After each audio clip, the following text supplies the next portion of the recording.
Meus irmãos, eu estava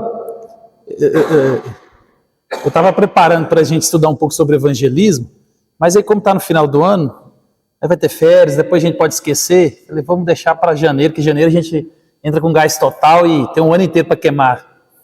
Aí eu estava lembrando desse livro aqui, que é esse livro aí, né? E esse livro é um livro que, se você não tem, deveria ter. Respostas do Evangelho às Aflições do Coração. É um livro, não vou nem falar, é bom demais. Então eu estava folheando esse livro e ele tem um capítulo que ele fala sobre orientação e tomada de decisões.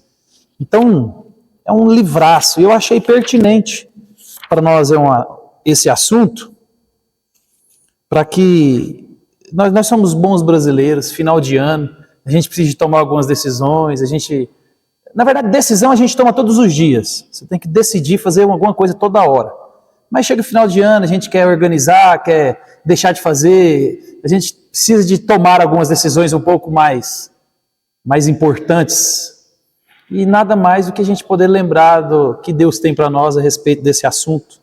Então, esse livro aqui, ele é dividido em 5 partes, mas, por exemplo, na parte 4 aqui, ele vai falar, por exemplo, sobre ira, mágoa, amargura, preocupação, ansiedade, temor de pessoas, ansiedade social, rejeição humana, tristeza, depressão, infertilidade, perda de gravidez, suicídio, autoflagelo, vícios, transtornos alimentares, trauma, abuso, pornografia, masturbação, atração pelo mesmo sexo e etc, etc, etc. Então são assuntos que todo mundo tem dúvida e nós precisamos de dar respostas. Então é um livro muito prático, muito importante e vale cada centavo. Você como crente deve ter um livro desse aqui porque você aconselha pessoas e esse livro é imprescindível para você que aconselha pessoas. Então a gente vai falar sobre essa orientação e tomada de decisões. Eu e você decidimos o tempo inteiro. Então a gente precisa de saber qual é a resposta de Deus para nós nesse assunto que muita gente patina, muita gente tropeça. Então esse livro é um livraço, aconselho você que compre. Na verdade, essa editora aqui, todos os livros dessa editora, você não precisa nem de ler a capa, vai lá e compra. Essa editora, ela trabalha específico com aconselhamento bíblico, então só livro assim que é bom demais. Bom. Então é isso, meus irmãos. Quero pensar com vocês a respeito dessas coisas. Eu e você precisamos de tomar decisões e sempre vem a pergunta, né? Deus, o que eu faço? O que o Senhor quer que eu faça? E eu e você, em algum momento, faz, ou ainda vamos fazer essa pergunta. Eu acho que todo mundo já fez essa pergunta. Então, você pergunta, Deus, o Senhor quer que eu viva como? Como que o Senhor quer que eu viva aqui? Com quem que eu me case? Né? Os jovens ali estão namorando. Senhor, será que eu tenho que casar com essa pessoa? É uma pergunta que a gente faz. Né? Que curso que a gente faz? Que trabalho que eu aceito? Se eu mudo de casa? Se eu compro uma bicicleta? E se eu compro uma meia? Se eu mudo de cidade? Se eu mudo de país? São dúvidas e decisões que eu e você temos que tomar constantemente. E eu e você sempre queremos uma resposta, e às vezes uma resposta clara, uma direção assertiva. Deus, o que eu faço? Essa é a nossa pergunta sempre, né? E pode ser angustiante, meus irmãos, tentar responder essas perguntas, porque elas são significativas na minha vida e na sua. Elas são significativas. Por quê? Porque quando eu e você, nós não temos certeza de algo que nós precisamos decidir, nós sentimos o quê? O que nós sentimos? Medo, né? Medo. E aí eu e você queríamos o quê? Uma bola de cristal. E aí a gente traz essa perspectiva para a igreja, para a Bíblia, para os dilemas da vida. Eu preciso de uma resposta clara, uma direção direta. Eu e você gostamos disso. Isso é natural para nós. Mas nem sempre, meus irmãos, a gente vai ter essa clareza. Nem sempre a gente vai ter essa resposta que eu e você gostamos. Mas a Bíblia, ela é suficiente. Ela é tudo que eu e você precisamos. E ela nos orienta. Então nós vamos caminhar aqui hoje para que eu e você possamos entender um pouco dessas dinâmicas e complexidade da vida. A vida, ela é complexa. Eu e você todos os dias acordamos diante de situações como essa. Qual porta que eu vou entrar? Decisão que eu vou tomar? Então, essas perguntas são pertinentes, são importantes, e quando nós não temos uma direção clara, direta, causam em nós medo. Então, quando eu e você não sabemos o que nós devemos fazer ou seguir, esse medo de cometer um erro, ele assola o nosso coração. Isso nos deixa ansiosos. Então, por mais que eu e você não admitamos, às vezes nós temos até medo de conhecer a vontade de Deus. Mas decisões eu e você temos que tomar todo dia. Então a luta para encontrar a vontade de Deus é uma luta por certeza. Eu e você gostamos de ter certeza clara. É uma luta por certeza. Então, naturalmente, nós buscamos a maior certeza possível em relação às decisões. E a certeza, ela ajuda a mim e a você a nos sentirmos no controle da situação. Então, quando eu e você não temos certezas, quando eu e você estamos com dúvidas, aquela sensação de eu estou perdendo o controle assola o nosso coração, e vem medo, e vem outros sentimentos. Vem insegurança. E aí, eu e você podemos sondar o nosso coração. Por isso que esse livro aqui, compre ele. Não entre 2025 sem esse livro. Você precisa de aprender a fazer perguntas para o seu coração. Porque às vezes a gente toma decisões que são decisões aos nossos olhos boas, aos nossos olhos, principalmente de quem está assistindo, louváveis. Mas às vezes nós tomamos decisões, direções, baseado num coração impulsionado pela aprovação das pessoas, pelo medo, pelo controle, e por N sentimentos, por aparecer, para mostrar que a gente faz. E assim, são sentimentos que a gente poderia descrever de N formas. E se você não aprender a... Eu já até separei o livro que a gente vai começar, Os Meus Homens, no ano que vem, e eu quero começar com esse livro, que são os ídolos do coração, para que nós precisamos de entender essa facilidade que nós temos de colocar ídolos no nosso coração, e esses ídolos nos enganam. Eu e você precisamos de saber fazer perguntas corretas para o nosso coração, para que a gente possa discernir através do Espírito aquilo que não é de Deus, mas tem uma aparência que é de Deus. Então eu e você somos colocados assim, nessas situações, todos os dias. Talvez você está nessa situação hoje, né? Então, todos enfrentamos decisões como essas. Algumas maiores, outras menores. Algumas decisões que eu e você precisamos tomar terão um impacto duradouro, outras um impacto curto. Mas nós temos que tomar decisão. O que a gente vai comer no final de semana? Com quem que a gente vai casar? Já pensou? Eu preciso de decidir isso. E às vezes a gente acha que esse tipo de decisão é uma decisão tão fácil.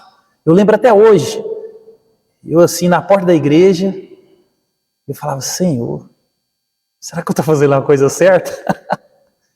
Porque a gente quer ter controle, a gente quer ter essa certeza e essa convicção.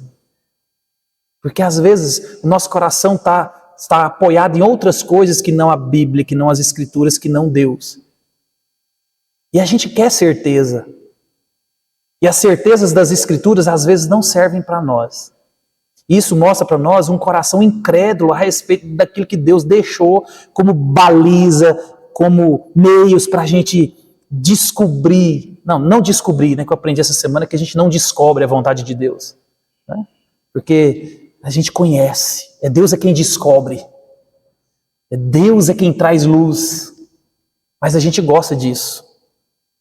E aquilo que Deus deixou claramente, nós não gostamos. Nós gostamos daquilo que está oculto. Faz parte do mundo caído. Né? Então, como nós podemos, como crentes, que dizemos que a Bíblia é a nossa regra de fé e prática, ajudar as outras pessoas e principalmente nós mesmos a tomar decisões?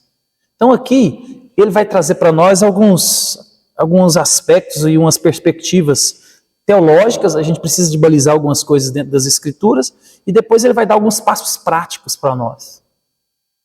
Então não se avexe. Se a gente não terminar hoje, a gente pode terminar no domingo de manhã. Eu quero ir bem devagar com isso aqui. Mas o fato é que eu e você precisamos de cada vez mais amadurecer com relação a esse assunto.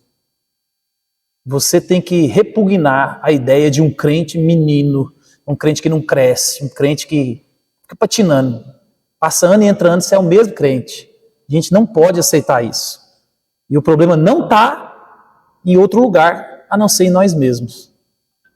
Então a gente vai caminhar por isso.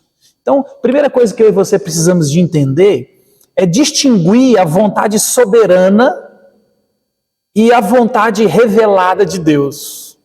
Então, Deuteronômio 29, que é um texto conhecido de todos nós, aqui a Bíblia aponta para nós a vontade soberana e a vontade revelada de Deus. Olha o que o versículo vai dizer. As coisas encobertas pertencem ao Senhor, nosso Deus. Porém, as reveladas nos pertencem, a nós e aos nossos filhos, para sempre, para que cumpramos todas as palavras desta lei.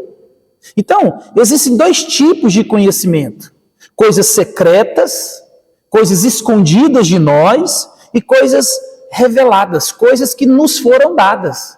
E essas que nos foram dadas, Deus está dizendo aqui, que eu e você precisamos conhecer, para que eu e você possamos cumprir, não só nós, mas os nossos filhos. Mas existe um aqui que não pertence a você, que não cabe a você descobrir, que não cabe a você perscrutar. Então eu e você precisamos de entender, claro, essa vontade soberana, essa vontade revelada de Deus. Então vamos caminhar mais um pouco. Então, vontade soberana de Deus, às vezes chamada de vontade decretiva, ou os decretos de Deus, ou vontade secreta, ou vontade providencial, a providência de Deus, alguma coisa nesse sentido você já ouviu. Então essa vontade soberana de Deus, ela envolve todos os planos de Deus e eventualmente acontece à medida que Ele guia e usa soberanamente todas as partes de seu universo, até o mal, para realizar o seu propósito eterno. Então, são a vontade que Deus decretou soberanamente.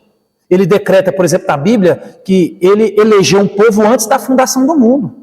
Ele decretou que Cristo morreria antes da fundação do mundo. Não é assim que a Bíblia vai dizer que o Cordeiro de Deus foi morto antes da fundação do mundo? Então são coisas que Deus decretou e que vai acontecer, queira ou não queira. Isso vai acontecer, Deus decretou e vai acontecer. Vontade revelada de Deus, também chamada de vontade diretiva, vontade moral, vontade desejada ou preceptiva, que são os preceitos de Deus. Envolve tudo que Deus quer que façamos, o que Ele revelou nas Escrituras como sua vontade diretiva, para que obedeçamos à medida que, olha o olha, observamos, interpretamos e aplicamos. Olha, essa é a parte B de Deuteronômio 29. Essa é para que eu e você possamos conhecer cada vez mais. É aqui que Deus revelou tudo que Ele quer para mim e para você. Está aqui, dentro das das Escrituras. E conhecendo as Escrituras, o Espírito Santo nos capacita a observar, interpretar e aplicar a palavra para nós. Então eu e você não podemos esquecer disso jamais. Isso aqui eu tirei uma foto do livro, porque fazer esse negócio no slide é para os bons. Eu sou mais prático. Então, nós vemos aqui a vontade soberana de Deus e vontade revelada de Deus, alguns versículos ou passagens chaves. Então, Deuteronômio 29, parte A, vontade soberana de Deus, coisas encobertas, pertencem somente a Deus. Parte B, vontade revelada, as Escrituras, que é uma vontade que Ele deseja que eu e você conheçamos. Então tem essa porção aqui, depois se você quiser com mais detalhe a gente passa todos esses versículos. Mas a vontade soberana de Deus, meus irmãos, ela é determinada desde a eternidade passada. Deus na eternidade determinou todas as coisas. Deus não é pego de surpresa. Aquela ideia de que Deus está lá e aí a gente faz alguma coisa e Deus corre com certo e Deus dá um passo para trás. Esse não é o nosso Deus, esse não é o Deus que a Bíblia revela. Então, essa é a vontade soberana de Deus. Ela é determinada desde a eternidade passada e a vontade revelada, ela está escrita nas Escrituras, na história do tempo e no espaço. Porque ela é progressiva, desde quando Deus se revelou e começou a escrever, né, tanto na oralidade, que até a chegada de Moisés, a lei de Deus era passada de maneira oral. Mas Deus, ele escreve, se revela a nós de maneira progressiva, até que João fecha o Apocalipse. Então, essa é a vontade revelada de Deus. Então, em cada determinada época, ela vai se apresentando para nós. E a vontade soberana de Deus vista no que acontece em eventos específicos. Então, eu e você descobrimos a vontade soberana de Deus quando ela acontece. Não tem como eu e você descobrir a vontade soberana de Deus. Por exemplo, Deus decretou que o filho nasceu. Deus tem um dia determinado que Jesus vai voltar, e vai voltar. Essa é uma vontade soberana revelada. Mas que dia? Nem eu nem você sabemos. Hã? Sabia. Hã? Não, é porque... Depois eu te explico aquilo. Mas em Atos, quando eles perguntam para ele, o que ele fala? Não vos compete... E é o mesmo Deus. Entendeu? Ali é só a gente tem que só olhar com mais carinho.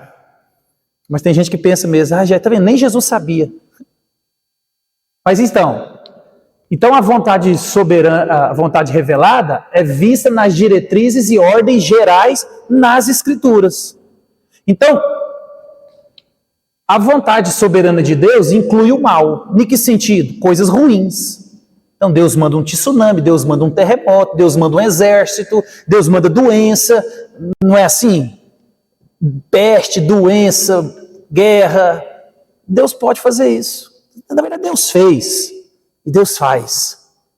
O tsunami, quem manda é Deus. Mas na vontade revelada, nunca inclui o mal. Nunca. Não existe uma ordem para que você façamos o mal. Mas na vontade soberana, ela é desconhecida com antecedência, além daquilo que a Bíblia promete que acontecerá. Então eu e você não sabemos.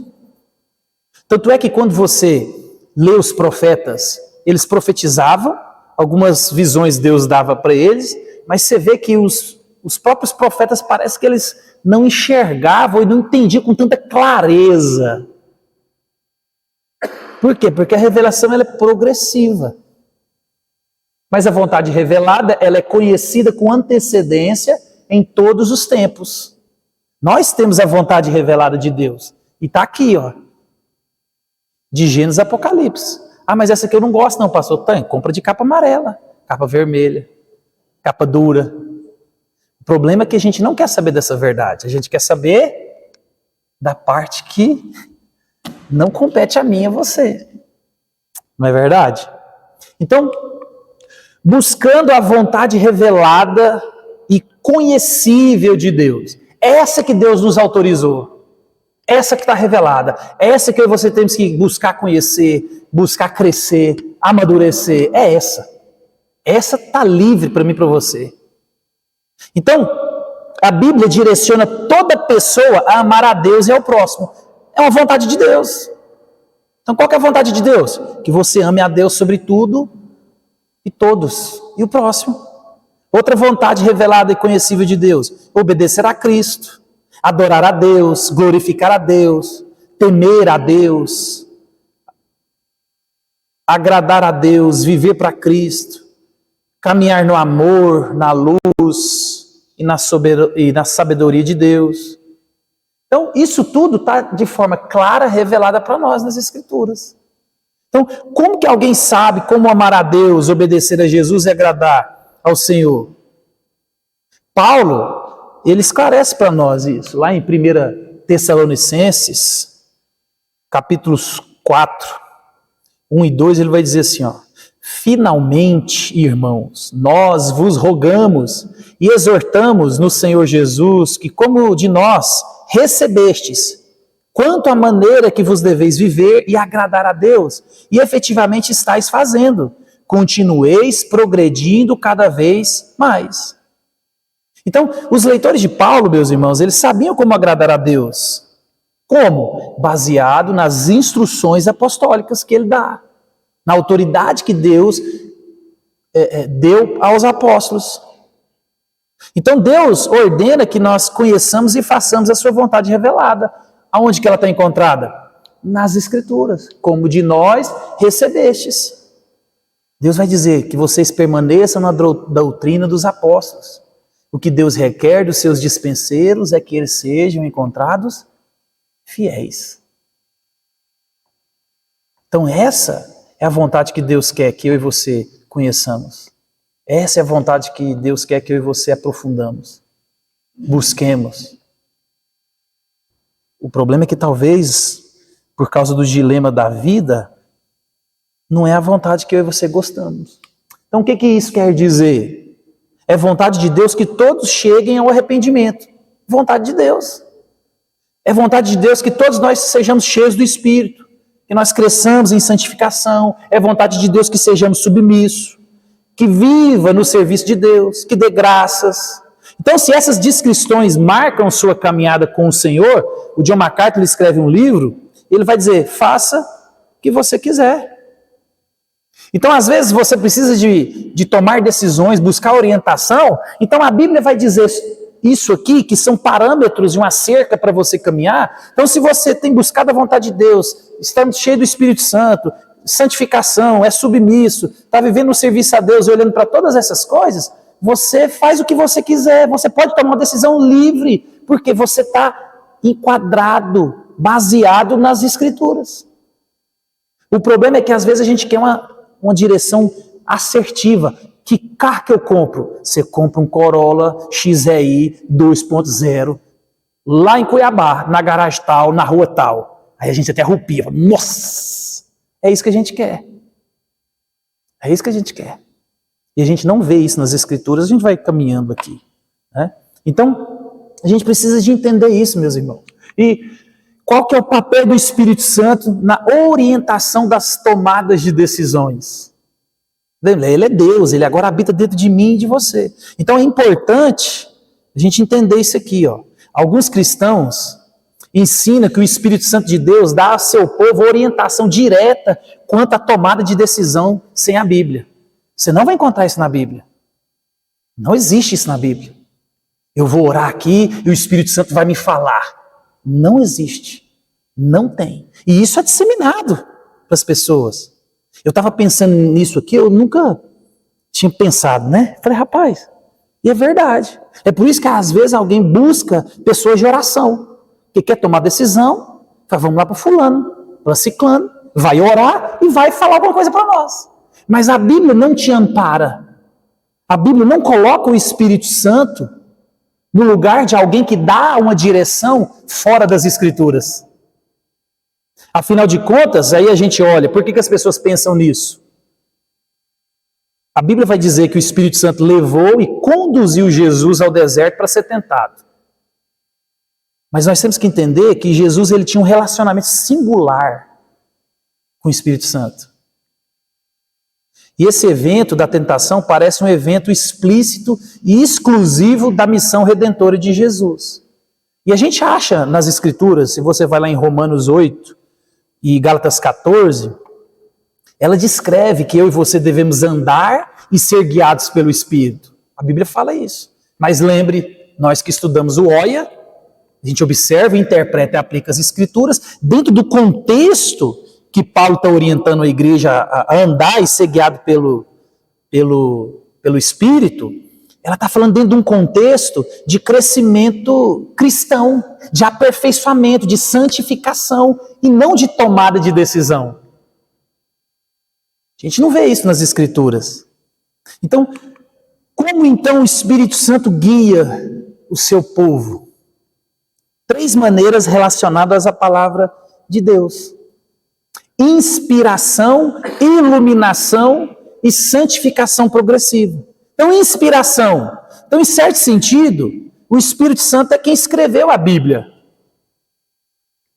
2 Timóteo 3,16. Toda a Escritura é inspirada por Deus, útil para o ensino, para a repreensão, para a educação da justiça, eu esqueci o resto.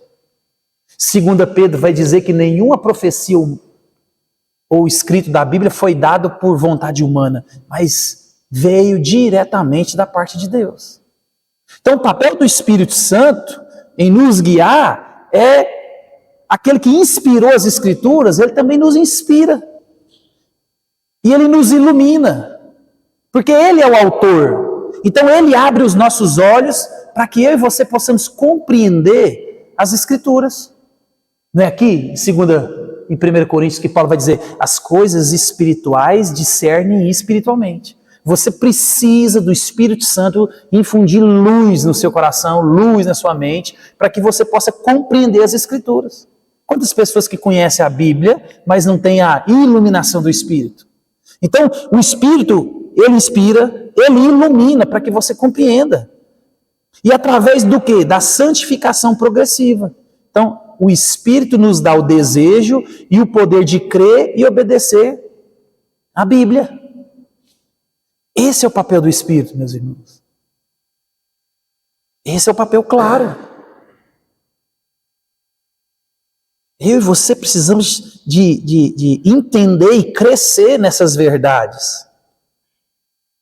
É o Espírito Santo que nos dá os dons para que nós possamos servir a igreja, servir as pessoas. Então, ele nos capacita. Mas você não vê nas Escrituras o Espírito Santo sussurrando no ouvido de alguém para tomar uma decisão. Eu e você precisamos entender esse negócio. O Espírito Santo, ele é uma pessoa. Nós não devemos reduzir a orientação bíblica a um racionalismo vazio ou um formalismo frio. Ela está falando de Deus, de uma pessoa. E esse Espírito, ele trabalha ativamente em nós, dentro e através da sua palavra. É Deus. Eu e você precisamos de entender. O autor aqui coloca uma abordagem alternativa, fora isso que eu tenho falado até agora. Somente as Escrituras, só as Escrituras. E nas Escrituras o Espírito Santo te ilumina, te capacita para você compreender, entender e aplicar. Mas quando a gente olha para a igreja, existe uma abordagem que ela é mais comum do que a gente pensa. Então, vários componentes marcam tipicamente a abordagem alternativa. E ela é mais comum do que a nossa, que eu creio ser a bíblica. E vocês vão comigo. Em nome de Jesus, hein?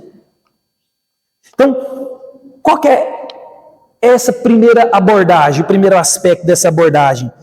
Eles vão dizer, Deus possui uma vontade específica e individual para cada pessoa, além da palavra escrita. Eles vão dizer isso. Outra coisa que eles dizem, somos responsáveis por discernir essa vontade.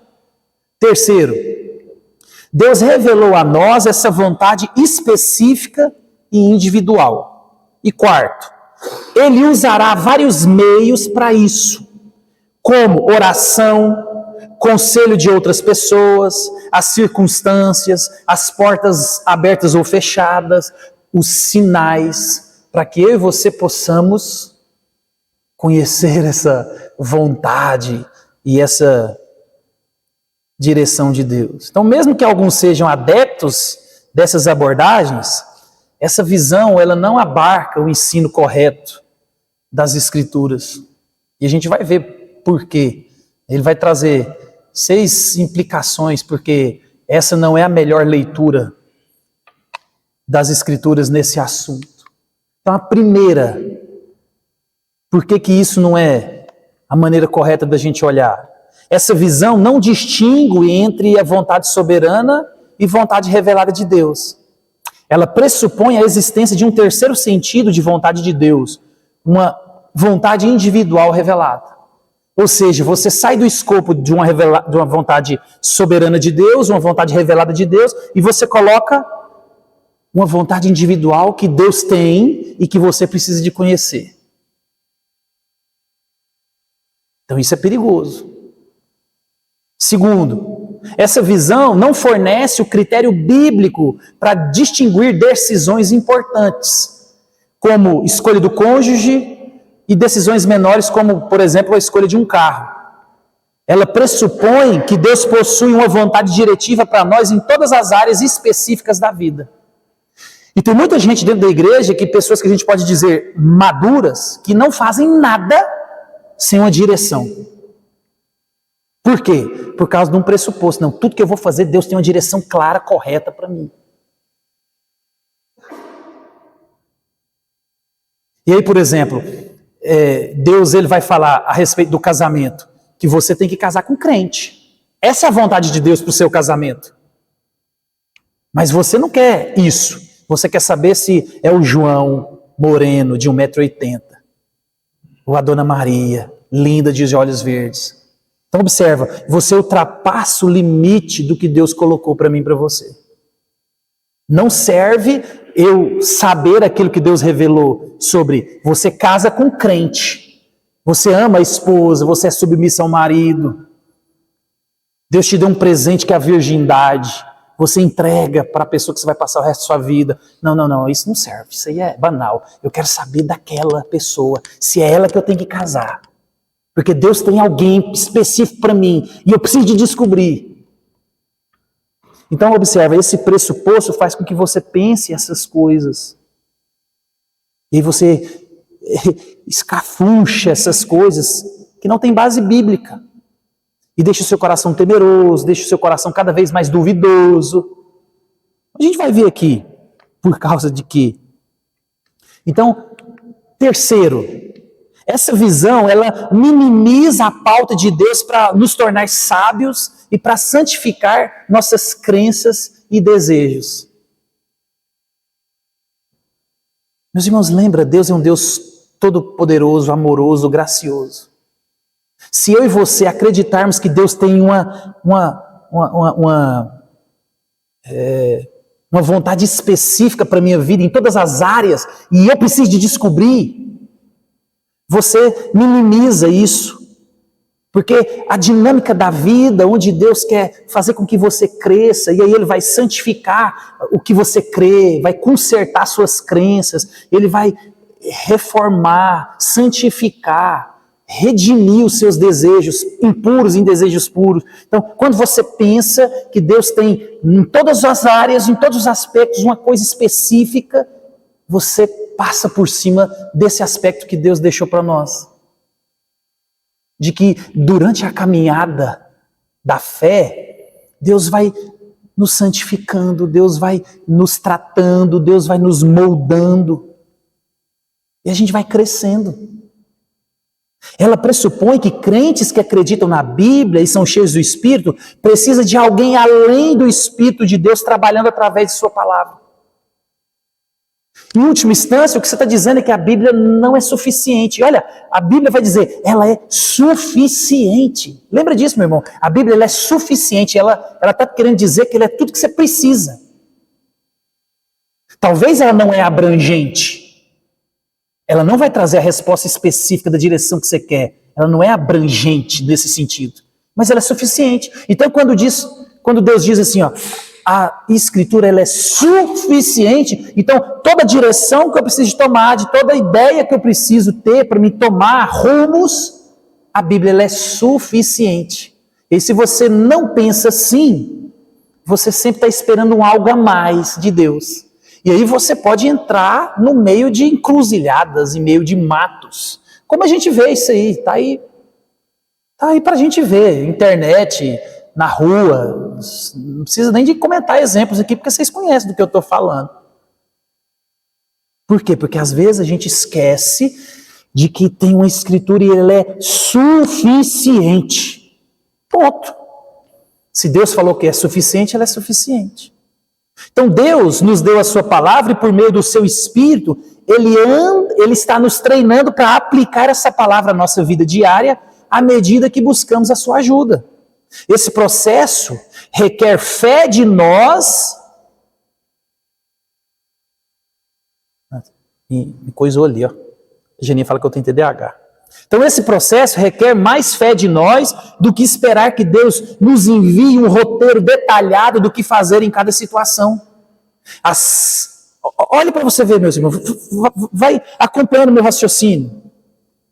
Deus, Ele quer que você amadureça, que você conheça, que você se debruce na palavra, que você rumine, medite. E essa palavra, lembra? A Bíblia ela é uma revelação cheia de histórias, de personagens que vivem o que nós vivemos, viveu o que nós vivemos, sentiu o que nós sentimos. E Deus se revela ali de maneira que eu e você possamos nos identificar. E Deus fala, e o Espírito Santo aplica isso em nós, e aí através da sabedoria bíblica dada pelo Espírito, iluminando e nos capacitando, nós tomamos as decisões. Por isso que ele vai dizer assim, ó, esse processo requer mais fé de nós do que esperar que Deus envie um roteiro detalhado. Porque a ideia, meus irmãos, é a mesma coisa que eu e você fazemos com os nossos filhos. Vai chegar um dia que ele não vai ficar te perguntando as coisas. Você ensinou. Agora vai, meu filho. Tome as suas decisões e viva. É isso que Deus quer que eu e você façamos. As Escrituras estão aqui. Tudo que você precisa saber está aqui. Leia, se aprofunde, cresça e tome as suas decisões. Não existe um manual na área sentimental, o que eu faço? Mas existe em todas as áreas um direcionamento. Mas não esse direcionamento específico igual eu e você dizemos. Pastor, eu vou casar. O que eu faço? Olha a orientação bíblica. É trabalhador? É. É crente? É. A família é boa? É. É temente a Deus? É. E tem outras qualidades. Decida. Decida e faça. Deus está treinando os seus filhos nas Escrituras. Mas é mais fácil a gente ouvir um eis que te digo. É mais fácil, não é preguiçoso. E observa, talvez,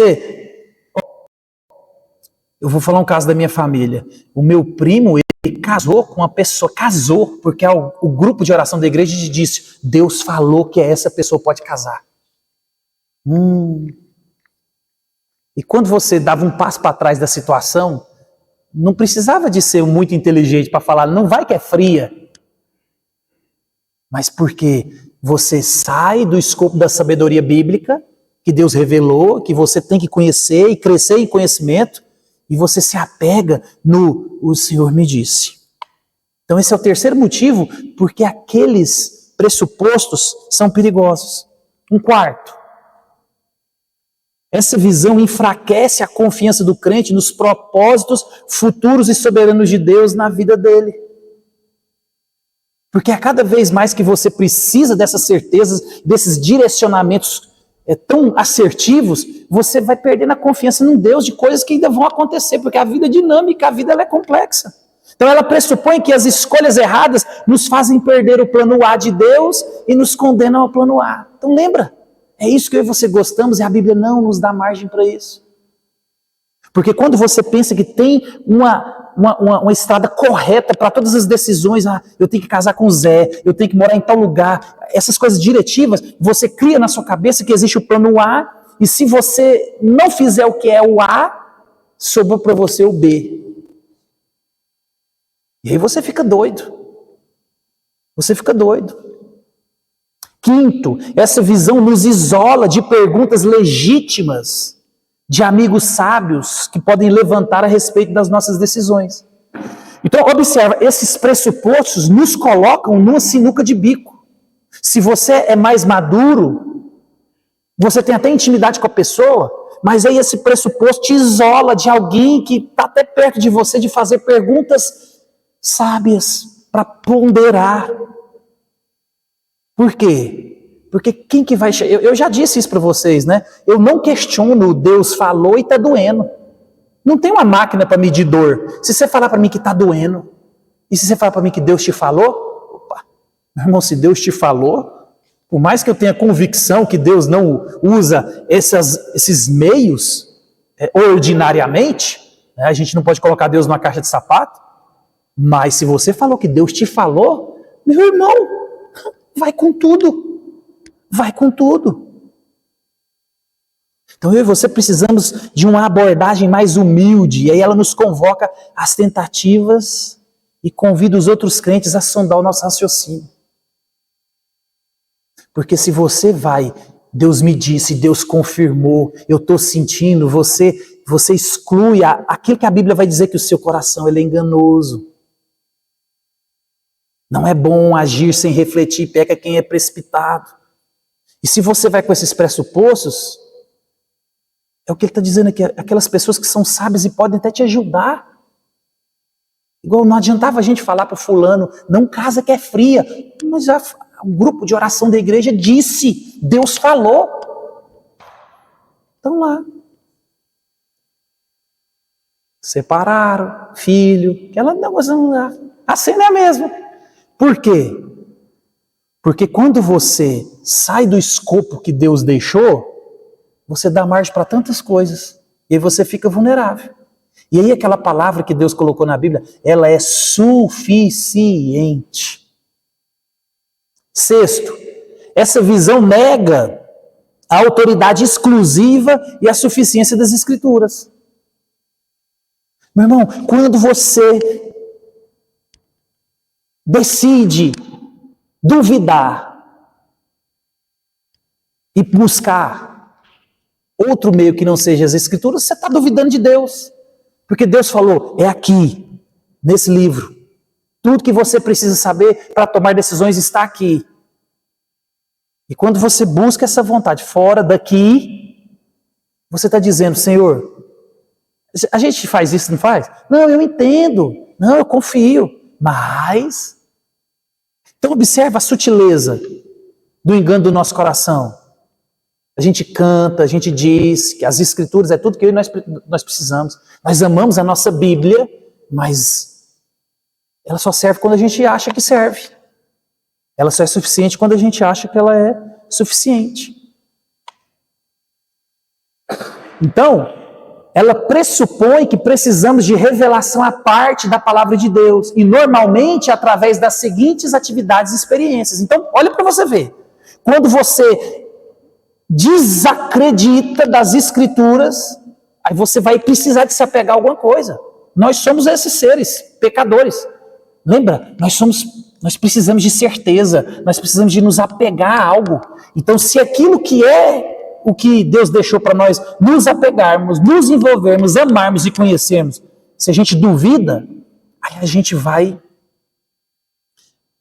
para outras atividades e outras experiências. E lembra, isso tudo que nós estamos falando aqui tem uma aparência de piedade, não tem?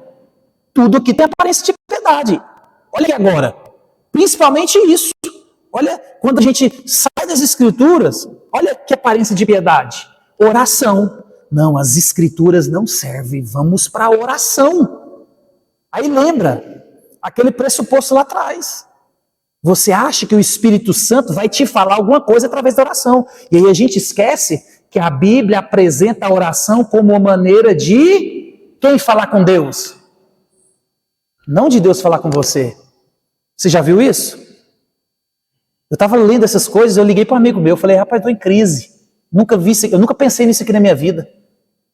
Eu falei, nunca pensei. Eu quero, se você está chocado igual eu estou, eu nunca pensei nisso, meu irmão. Eu falei, é verdade.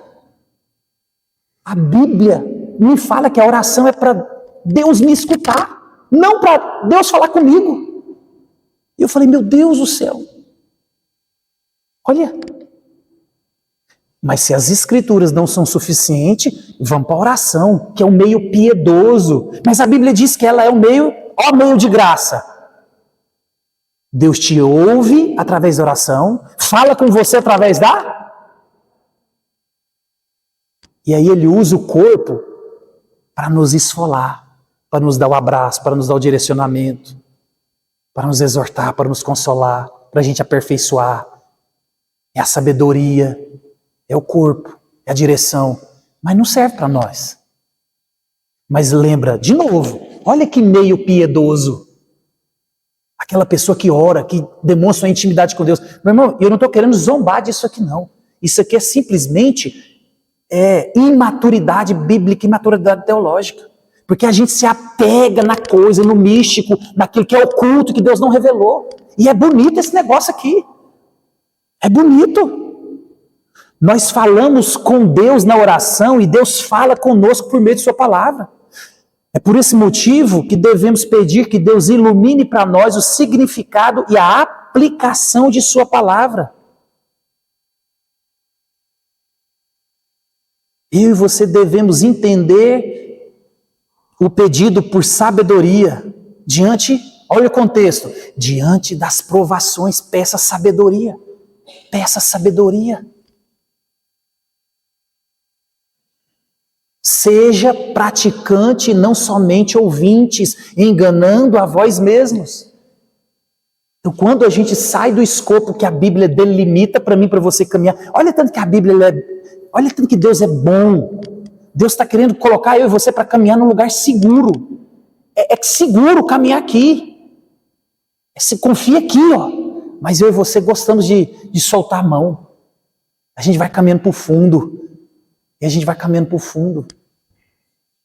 Mas olha, a instrução bíblica está aqui. Peça a Deus. Senhor, desvenda a tua lei para que eu possa conhecer.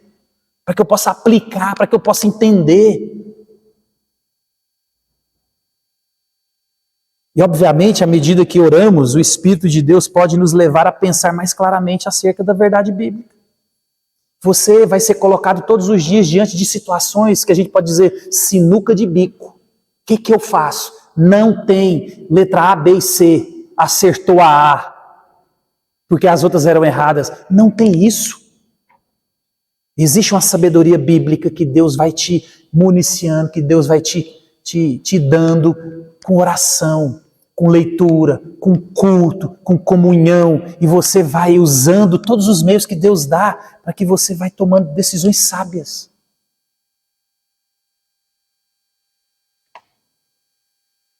Mas a gente não gosta desses meios. Outro recurso que a gente usa quando a gente não acredita na suficiência das Escrituras: conselho dos outros. Não que a gente não tenha, mas a gente vai ver aqui, ó. Enquanto Deus certamente usa conselhos sábios, Deus usa. Ele não usa para revelar uma decisão, mas para nos ajudar a pensar de maneira mais precisa, à luz de sua palavra. Acerca de Deus, de nós mesmos e da situação. Deus não usa ninguém para te falar, vai por aqui, vai por ali. Não. Ele vai usar pessoas para que, vamos olhar para as Escrituras? Eu conheço um pouco da sua vida, vamos ponderar. eu acho que... O que você acha? Eu acho que a gente pode tirar essa lição aqui, ó. E aí você toma a decisão. Mas quando a gente sai das Escrituras, a gente recorre ao misticismo, achando que Deus vai revelar na oração uma coisa que Ele colocou para você falar com Ele, e não para Ele falar com você. Aí a gente usa as pessoas não como conselheiros para ponderar o meu coração. Rapaz, eu estou achando que esse negócio aqui é de Deus demais. O que você acha? Então Deus usa uns aos outros para falar aquelas perguntas que eu e você não gostamos de ouvir. Ei, você tem dinheiro para fazer isso? Você dá conta de terminar? E seu casamento não vai ser prejudicado, não? Você está pensando nos seus filhos? Mas a gente não quer esse tipo de pergunta. Aí a gente busca o conselho de quem diz: eis que te digo, meu servo, vai na tua força. Vejo chaves na sua mão. Portas estão sendo quebradas. Grilhões estão sendo despedaçados. Isso é perigoso. Mas por quê? Porque a gente desacredita a suficiência das Escrituras. Essa é clássica. Essa a gente gosta. Circunstâncias de portas abertas e portas fechadas. As Escrituras não servem para mim. Aí você vai olhando a situação. Então, o principal problema em deixar essas coisas determinarem uma decisão é o quê? É que as circunstâncias não se auto-interpretam. E elas requerem uma interpretação de quem? De nós que somos infalíveis, de um coração que é enganoso, e aí você olha uma porta aberta, você fala, Deus abriu, eu tenho que entrar. Ou então você fala, a porta fechou, não é de Deus. E lembra, quem está interpretando? Um pecador falível. E quantas vezes nós já fizemos isso? Não, porque Deus abriu essa porta, acendeu aquela luz, e quando eu ia caminhando, cada vez que eu ia caminhando, rapaz, e o processo aqui desandou, o trem foi andando, é de Deus. Mas não é assim que Deus nos orienta nas Escrituras. Por exemplo, Paulo passou por uma porta aberta. Uma porta se me abriu para o Evangelho. Olha, é de Deus, não é não? É de Deus. Ué, olha aqui. Não tem como não ser de Deus. Uma porta se me abriu para a pregação do Evangelho. Vamos entrar. E Paulo, por causa do contexto, Tito não tinha chegado, ele entendeu e tomou uma decisão mais sábia e passou para frente. Era uma porta aberta para o ministério, era uma porta aberta para o Evangelho, mas ele decidiu sabiamente, não. Uma porta aberta. Então, meus irmãos, por isso que eu estou batendo na tecla, eu estou aprendendo isso também, eu quero que vocês aprendam comigo. Nós precisamos dos uns aos outros. Eu falei isso numa pregação e no recorte ficou parecendo, eu acho que deu para entender, mas eu não sei se foi coisa da minha cabeça, que eu falei que nós precisamos de aprender a escutar conselho. É uma verdade, mas eu acho que era melhor, eu tinha que ter dito assim, ó, eu e você precisamos aprender, não é escutar conselho. Porque eu acho que escutar conselho, ele vem depois do decidir pedir conselho. E eu acho que o maior problema meu e seu não é escutar conselho. A gente é muito mais arrogante, porque a gente nem quer escutar o conselho. E o escutar aqui eu estou falando só de ouvir mesmo, não é nem de ponderar e meditar. Eu e você precisamos, meus irmãos. Porque lembra, o meu coração e o seu, ele é enganoso. A gente interpreta essa porta aberta, essa porta fechada, de maneira tendenciosa. Então, se a Bíblia diz que meu coração é enganoso, ponto. Você não discute. Não, mas é porque eu senti de Deus um negócio assim, meu irmão. Quem que nunca sentiu alguma coisa?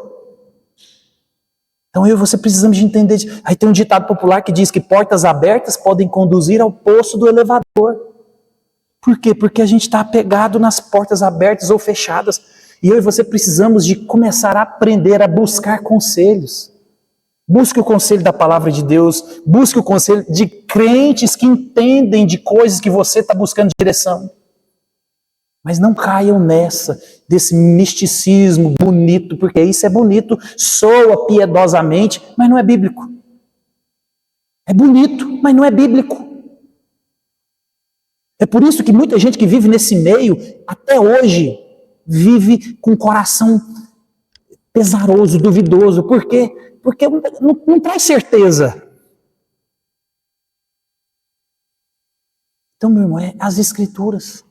As Escrituras. E outras coisas aqui, que esse eu acho que é outro também, que é os sinais. Usar essa abordagem é uma forma específica de abordagem circunstancial que barganha com Deus para revelar algo a nós por meio de um evento futuro. Aí o exemplo clássico aqui, que eu já cansei de ouvir nas igrejas, como Gideão, um exemplo positivo. Não, o livro de Juízes é um livro de aquilo que você nunca deve copiar, aquilo que você nunca deve fazer. O que eu não devo fazer nunca? Vai para Juízes. Tudo que está escrito lá é para você não fazer. Mas aí a gente olha para Juízes e vê lá Gideão. Então, Senhor, aí você vai ler o contexto. Deus chega, ô meu amoroso, sou com você, tem um plano aqui, você vai executar, é assim, assim, assim. Não tem um negócio. Você vai fazer negócio e vai arrebentar a boca do balão. Deus falou para ele. Então, Senhor, você podia ter um algodãozinho aqui? Vamos fazer um esqueminha aqui, que aí o algodão parece seco, parece molhado. Aí Deus, misericordiosamente, então lembra, ó, Deus acolheu, meus irmãos, graciosamente um homem que duvidava. Ele nunca foi, nunca será um exemplo. Ele é o exemplo de não fazer. Não peça sinais. Não existe isso. Lembra? Olha, fazendo uma barganha com Deus com coisa que ainda vai acontecer. A gente já fez isso, né? Vou dar um exemplo aqui. Se eu chegar lá, fulano tiver, é sinal que é para me fazer. Quem nunca fez isso? Não, se o telefone tocar... Não, gente, Então, observe, e isso é engraçado, mas é para a gente ficar constrangido, porque é nós que fazemos isso. Porque não serve as Escrituras.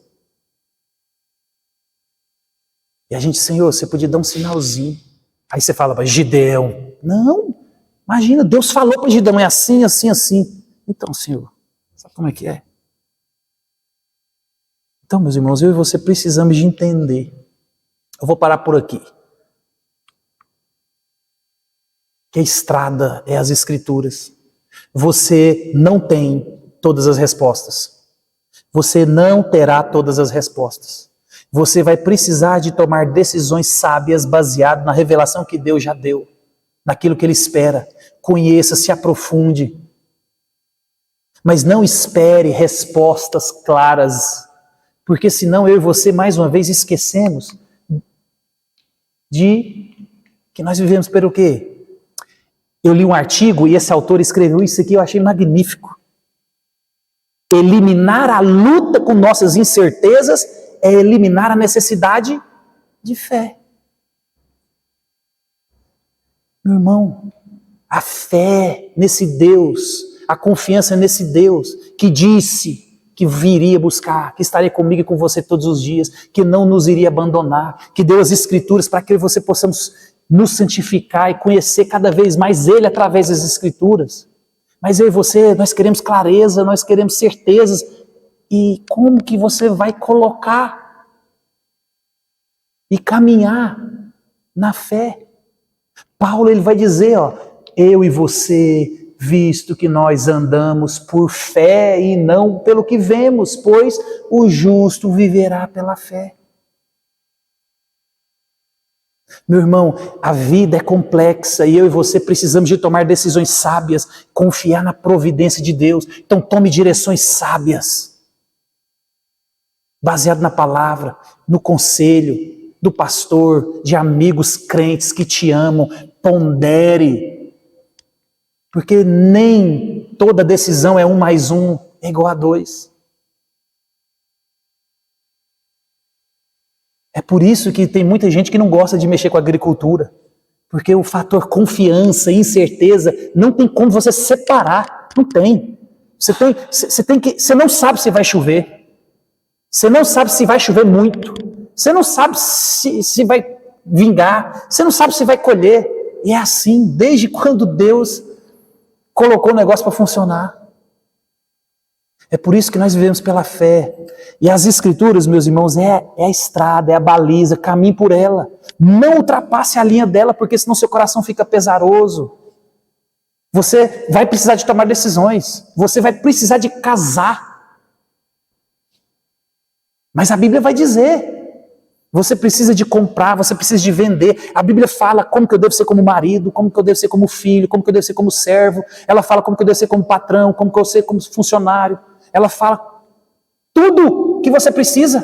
E dentro disso que ela nos ensina, nós tomamos decisões, levando sempre em consideração esse Deus que espera ser glorificado. Se você, meu irmão, não dá margem para errar, como que você vai conhecer esse Deus gracioso, amoroso? Lembra disso. Ele é o Pai, Ele vai te ensinar. Lembra? Deus corrige os seus filhos, nós vamos errar. Nós vamos não acertar muitas vezes. Mas a nossa motivação tem que ser as Escrituras. Paulo vai dizer isso, né? Na medida de fé, porque agir sem fé é pecado. Então, dentro da medida de fé que Deus te deu até hoje, tome decisões sábias. Você vai errar? Senhor, me perdoa, confie no Senhor. José vai dizer assim, ao mal que vocês fizeram, Deus intentou no bem. Coisas vão acontecer na minha vida e na sua, meus irmãos, decisões erradas que nós vamos tomar e nós vamos ver a mão providente de Deus, a graça de Deus, a misericórdia de Deus. Muitas vezes nós vamos perceber que nós tomamos decisões erradas, direções erradas, e lá na frente você vai perceber que foi o seu coração que te enganou, o egoísmo, o poder, etc, etc, etc, etc.